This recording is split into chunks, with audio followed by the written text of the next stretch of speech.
9988 대한민국 중소기업을 응원합니다. 안녕하세요. 중소기업 연구소에 오신 여러분을 환영합니다. 오늘의 주제를 소개해 드리겠습니다. 자녀에게 1억을 주거나 빌려주어야 합니다. 어떤 방법이 좋을까요? 이제 창업을 하려는 자녀에게 어떻게 도움을 줄 수 있을까요? 과연 어떤 내용일까요? 정우일 소장님을 모셔서 자세한 내용을 알아보도록 하겠습니다. 9988 대한민국 중소기업을 응원합니다. 안녕하세요. 정우일 소장입니다.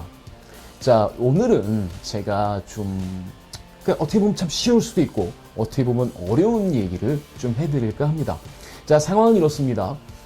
이제 자녀가 사회로 나가려고 합니다. 근데 이 친구는 우리 대표님들을 닮아서 창업을 하려고 해요. 그래서 아버지 회사에서 일해보려고 했더니 얘는 싫다고 하고 자기가 창업을 하겠다고 합니다. 그런데 창업을 하는데 약 1억 원의 돈이 부족하다고 해요. 그러면 우리 대표님들은 이 1억 원을 자녀에게 어떻게 지원해 주시겠습니까? 오늘 주제는 바로 이겁니다. 잠시 후에 시작할게요. 자, 일단 그냥 한번 볼게요. 사실 지원해 준다라고 하는 개념은 두 가지 개념이 있을 수 있습니다. 1억을 그냥 주는 개념과 그냥 빌려주는 개념이라고 볼 수 있겠죠. 아무래도 준다고 한다면, 네, 그러겠죠. 뭐 주면 그냥 이거 네 거야 라고 보는 거고, 빌려준다 하면 언젠간 다시 갖고 와가 되겠죠. 아마 대표님들은 교육적인 측면에서 빌려준다라고 생각할 수도 있고, 뭐 아니면 에이 기왕 나중에 줄 거 그냥 미리 얘 필요할 때 주자 뭐 이렇게 생각하실 수도 있겠죠. 자, 그렇다고 한다면 우리가 요 거래가 일어났을 때 이 경제적 실질 거래는 어떻게 되는지 한번 볼게요. 아버지가 자녀에게 1억 원을 어쨌든 뭐 지원해 준다고 한다면 요즘 현금 다 없으신 현금 쓰는 사회는 아니니까, 그러니까 어떻게 되겠어요? 아버지 통장에서 자녀 통장으로 1억이 이체될 겁니다. 그러면 1억이 이체된다고 하는 게 일단은 실질이죠. 급여가 아니라 그 통장 계좌에서 계좌 쌌으니까 아마 이건 근거에 남을 겁니다. 그러면 이걸 어떻게 하는 게 좋을지, 일단 1억은 쐈습니다. 그러면 이 거래를 어떻게 만드는 게 좋을지 우리 한번 그 형식에 대해서 한번 고민해 보도록 하겠습니다. 첫 번째는 FM입니다. 이 FM이라고 한다면 그냥 애한테 주는 거죠. 주는 거고 다시 돌려받지 않습니다. 그 다시 돌려받지 않고 무상으로 1억을 주는 걸 우리 증여라고 하죠. 그 현금이 증여가 됐습니다. 그러면 당연히 증여가 됐으니까 증여세를 내야겠죠. 그럼 증여세를 신고 납부 진짜 합니다. 그러면 전제가 있습니다. 사전 증여가 없고 그렇다고 한다면 이때는 사전 증여가 없고 성년 자녀라고 하면 증여재산 공제 5천만 원을 공제받음으로써 세금은 약 485만 원 내게 되는 거고, 이렇게 되면 1억을 건네줬을 때 자녀는 그 1억 중에서 485만 원만 세금을 내고 나머지 9,515만 원은 자기가 사업용으로 아니면 창업에 지원받아서 살 수가 있겠죠.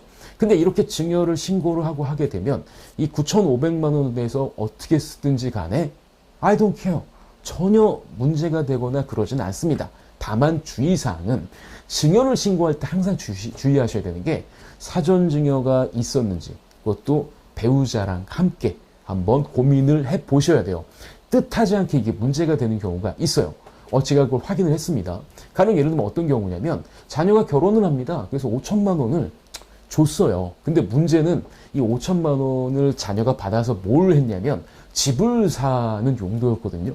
그러니까 당연히 5천만 원에 대해서 증여신고를 한 거예요. 근데 아풀싸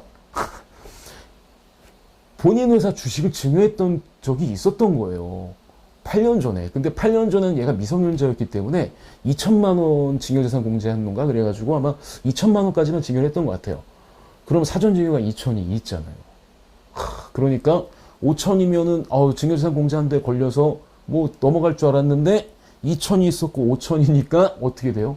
2천만 원에 대해서 세금을 증여세를 이제 결정해서 낼 수밖에 없었던 상황입니다. 근데 좀 이거를 좀 우리가 유하게 생각해 보면 그냥 신고 안 하고 그냥 넘어갔으면 이거는 좀 문제가 되지 않았을 확률이 좀 높거든요. 그래서 항상 증여 신고하실 때는 사전 증여랑 다 일일이 확인하니까 이때 그러니까 증여 신고하실 때는 사전 증여 여부를 꼭 확인하셔라. 그리고 사전 증여와 비슷한 경제적 실질, 예를 들어서 뭐 아버지에서 돈이 자녀로 이체가 됐거나 뭐 그런 게 있다라면 조금 주의를 해보셔야 될 필요는 있습니다. 자, 그 다음에 두 번째입니다. 두 번째는 그냥 뭘 줘요. 그냥 빌려주는 거지. 그걸로 생각을 하는 겁니다. 어쨌든 통장에 돈을 이체를 했죠. 그러니까 차용증을 작성을 합니다. 그러면 이제 형식이 뭐가 되냐면 1억 원을 대여해 준 게 되는 거고, 이 경우 세금은 없죠. 그럼 자녀는 1억 원을 받아서 1억 원을 그대로 사업 자금으로 활용하면 됩니다. 근데 대신에 주의사항이 있죠. 아니 솔직히 1억을 준 거하고, 자녀에게 아예 준 거하고, 그냥 빌려준 거하고, 솔직히 보이는 외형은 똑같잖아요. 그냥 계좌가 아버지 계좌에서 자녀 계좌 1억이 이체가 됐다. 그렇잖아요. 그러면 얘가 차용증을 안만 쓰고, 뭐 이것도 제가 인정받기 좀 어렵고 하고 했죠. 직계 좀비 속간에는. 그러니까 당연히 이 경우에는 이 빌려줬다라고 하는 걸 입증하기 위해서는 실제로 돈을 빌려줬으니까 원금이라든가 이자에 대한 상환 거래 흔적이 있어야 되는 거죠. 그리고 이 경우에 조심하셔야 될 게, 예를 들면은 그냥 그런 상환의 흔적이 없다라고 하게 되면 당연히 뭘로 보이는 거예요? 증여로 보이는 거죠. 그러면 이제 증여로 보이는데 차용증이 우리가 있어 라고 뭐 얘기를 했다. 그러면 채무를 면제해 준 것으로 봐서 또 증여가 해당이 될 수 있어요. 또 아니면 또 이런 입장에서 증여가 될 수 있어요. 보통 법정으로 이제 뭔가 이렇게 공정하게 이자를 주고받는다. 제가 말하는 거 공정하게 이자를 주고받는다는 건 이 특수관계자간 거래에서 공정하게 적어도 이 정도 이자는 줘야지 라고 하는 법정 이자가 4.6%예요. 연. 그러니까 4.6% 정도 이자를 주고받는 게 합리적인 거래라고 생각을 하는데, 특수관계자 간에, 불특정 다수는 아닙니다. 그거야 뭐 시장금대로 가는 거죠. 특수관계자 간에. 근데 1억을 빌려줬는데 이자를 아예 안 받고 있어. 그러면은 이제 무상대출의 증여로 해당이 돼서 증여세를 낼 수가 있어요. 근데 물론 이 경우에는 그 이자를 받지 않는 금액이 연간 얼마 되지 않기 때문에 이 경우에 특별하게 문제가 되진 않습니다만, 어쨌든 중요한 것은 얘도 문제가 될 수 있다는 겁니다. 자, 그 다음에 세 번째는 좀 FM대로 가볼까요? FM대로 가본다고 한다면 창업자금 증여특례를 한번 활용해 볼게요. 자, 창업자금 증여특례를 활용한다면 이제 전제 조건이 있죠. 창업자금 증여특례에 해당이 돼야 된다는 거. 일단 나이 조건 60세가 넘으셔야 됩니다. 어쨌든 이렇게 해서 창업자금 증여특례로 1억을 줬다고 한다면 현재는 세금 내는 게 없어요. 근데 나중에 상속이 개시됐던 시점에 지금 줬던 게 그대로 가산이 됩니다. 그러니까 약간 창업자금 증여특례는 어떤 느낌이냐면, 한 알의 미랄이 나중에 커서 창대해지는 것에 대해서, 창대해진 거에 대해서 세금을 내는 게 아니라 미랄에 대해서 세금을 내는 이런 구조거든요. 그러니까 자녀한테 지금 빌려준 1억이 나중에 얘가 잘 키워서 몇십억이 됐다. 그럼 1억에 대해서 어쨌든 나중에 상속이 될 때 1억에 대해서만 이렇게 합산이 되니까 사실은 괜찮지 않나? 이렇게 생각을 할 수는 있어요. 근데 어쨌든 세금을 아예 안 내는 게 아니라 나중에 정산해서 낸다. 즉 사후정산 구조다라고 볼 수 있는 거고요. 그 다음에 뭐 조건 같은 거는 굳이 오늘 얘기하지 않을게요. 중요한 건 이런 창업자금 증여특례를 쓰시게 되면 이 용도가 그 사업용 자산을 취득한 데 써야 됩니다. 그러니까 뭐 사업용 자산 취득이라고 한다면 예를 들어서 뭐 건물, 근데 이게 또 사업용으로 써야 되는 뭐 이렇게 임대를 하거나 뭐 그런 임대료, 뭐 보증금 이런 것들 포함입니다.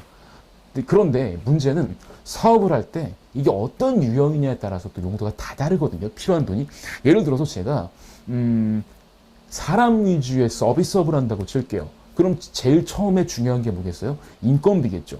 근데 매출이 없을 때 인건비가 좀 부담이 될 거잖아요. 이걸로 사용 못 한다는 거죠. 사업용 자산을 취득하는데 써야 되니까. 좀 이런 애로가 좀 있다. 그래서 창업자금 증여특례를 했을 때 가장 효과가 좋은 건 사실 이런 거예요. 향후에 자산 가치가 증가할 걸로 예상되는 거를, 그리고 사업용 자산이 많이 필요한 거를 할 때 창업자금 증여특례를 쓰면 좀 좋긴 합니다. 근데 이제 문제는 이제 얘가 좀 제한적이라는 거. 그리고 이 증여특례를 활용하면 좋은 점이 사전 증여한 거하고는 무관해요. 그러니까 그런 점에서는 좋겠죠. 대신에 이제 그냥 일반 증여를 하게 되면 1억에 대해서 일반 증여를 하게 되면 그냥 그걸로 끝인데, 증여특례를 하게 되면 나중에 뒤끝 정산한다, 사후 정산한다, 뭐 이렇게 볼 수가 있습니다. 그러니까 기본적으로 한 요 세 가지 정도가 될 것 같고요. 그 외에 여러 가지 방법들이 있습니다.